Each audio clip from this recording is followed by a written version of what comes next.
నైపుణ్యాలను వెలికితీయటంలో robotic science fair ఎంతో ఉపయోగపడుతుందని శ్రీనివాసులు అన్నారు. యువత రీల్స్ మోజులో పడి సమయాన్ని వృధా చేస్తున్నారని, తద్వారా నష్టాలే అధికంగా ఉన్నాయని డీఎస్పీ హెచ్చరించారు. నాగర్ కర్నూలు జిల్లా అచ్చంపేటలో రోబోటిక్ సైన్స్ ఫేర్ ను డీఎస్పీ ప్రారంభించి విద్యార్థులను ఉద్దేశించి మాట్లాడారు. కృష్ణవేణి టాలెంట్ స్కూల్లో 30 రోబోటిక్ యంత్రాలతో తయారు చేసిన పలు రకాల పరికరాల గురించి విద్యార్థులు ప్రదర్శన ఏర్పాటు చేశారు.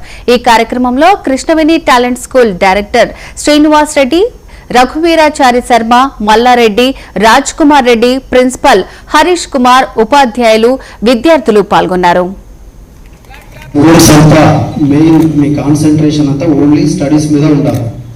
ఇంటికి వెళ్ళిన తర్వాత తల్లిదండ్రులను, అన్నదమ్ములను వాళ్ళను హరాస్ చేస్తూ వాళ్ళ దగ్గర ఉన్న సెల్ ఫోన్లను గుంజుకొని ఈ సోషల్ మీడియాలో అడ్డదిడ్డమైన ఇష్టం వచ్చిన రీల్స్ చేస్తూ మీ యొక్క లైఫ్ను మీరు పాడు చేసుకోవద్దు.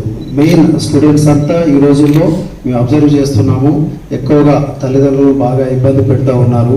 ఆ సెల్ ఫోన్లు గుంజుకొని ఛార్జింగ్ అవుతున్నా, ఛార్జింగ్ పెట్టినా కానీ ఆ ఫోన్లను తీసుకొని రీల్స్ చేస్తున్నారు. ప్రతి ఒక్కరు తల్లిదండ్రులు కూడా పిల్లలకు అదే నేర్పిస్తున్నారు. కొన్ని చూస్తూ ఉంటే మేము అబ్జర్వ్ చేస్తూ ఉన్నాము.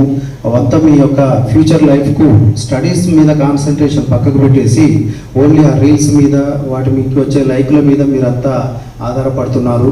కొద్దిగా మీ భవిష్యత్తును దృష్టిలో పెట్టుకొని మీరు ఆ రీల్స్కు దూరంగా ఉండాలి. చొచ్చుకుపోయింది పబ్లిక్లో. ఈ సైబర్ క్రైమ్ అనేది ఫిజికల్గా ఉండరు ఆ వ్యక్తి ఇక్కడ, ఎక్కడో అదర్ కంట్రీస్, అదర్ స్టేట్స్ దూరంగా ఉంటూ ఓన్లీ మీకు